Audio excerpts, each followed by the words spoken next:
2013 पूर्वीच्या शिक्षकांना अनिवार्य टीईटी मधून सूट देण्यासाठी राज्याने केंद्राच्या हस्तक्षेपाची मागणी केली आहे। शिक्षकांसाठी टीईटी अनिवार्य करण्याच्या सर्वोच्च न्यायालयाच्या निर्णयाला महाराष्ट्र सरकारने आव्हान देणार नाही, त्याऐवजी 2013 पूर्वी नियुक्त केलेल्यांना सूट देण्याची मागणी करेल। सरकारी, अनुदानित आणि विनाअनुदानित शाळांमधील सर्व शिक्षकांसाठी शिक्षक पात्रता परीक्षा अर्थात टीईटी अनिवार्य करण्याच्या सर्वोच्च न्यायालयाच्या अलीकडच्या निर्णयाविरुद्ध राज्य सरकारने पुनर्विचार याचिका दाखल न करण्याचा निर्णय घेतला आहे। त्याऐवजी शालेय शिक्षण विभागाने राष्ट्रीय शिक्षण परिषद NCTE आणि केंद्रीय शिक्षण मंत्रालयाला पत्र लिहून 2013 पूर्वी नियुक्त केलेल्या शिक्षकांना सूट देण्याची विनंती केली आहे। 2013 पूर्वीच्या शिक्षकांना अनिवार्य टीईटी मधून सूट देण्यासाठी राज्याने केंद्राच्या हस्तक्षेपाची मागणी केली आहे। वरिष्ठ अधिकाऱ्यांनी सांगितले की राज्य आता या समस्येचे निराकरण करण्यासाठी शिक्षण हक्क कायद्यात RT या कायद्यामध्ये दुरुस्तीवर अवलंबून आहे। येत्या संसदीय अधिवेशनात हा मुद्दा उपस्थित होण्याची शक्यता आहे। सर्वोच्च न्यायालयाच्या निकालामुळे जवळजवळ सर्वच नागरिकांमध्ये चिंता निर्माण झाली आहे। 2009-2010 मध्ये लागू झालेल्या RT कायद्यात कलम 23(2) अंतर्गत शिक्षकांसाठी किमान पात्रता निकष अनिवार्य केले आहेत।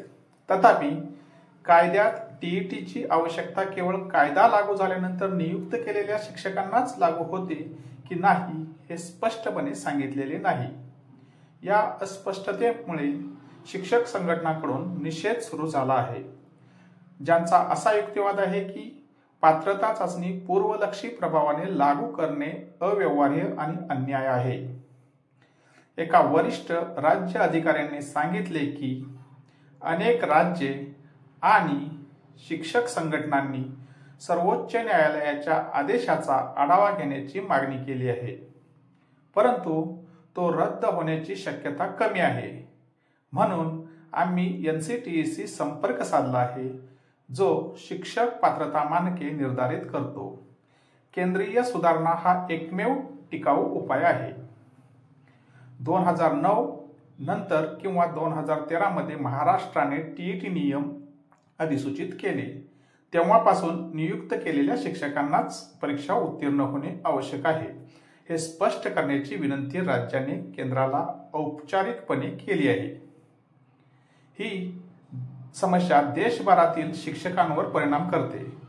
जर केंद्राने तातडीने कार्यवाही केली तर डिसेंबरची टीईटी टाळता येईल, अन्यथा सर्व सेवारत शिक्षकांना हजर राहावे लागेल, असे अधिकाऱ्यांनी सांगितले।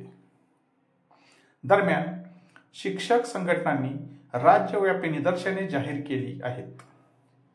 रविवारी बोरिवली येथे झालेल्या कार्यकारिणी बैठकीत महाराष्ट्र प्रोग्रेसिव्ह टीचर्स असोसिएशनने 12 आणि 19 नोव्हेंबर रोजी 2 टप्प्याचे आंदोलन जाहीर केले आहे।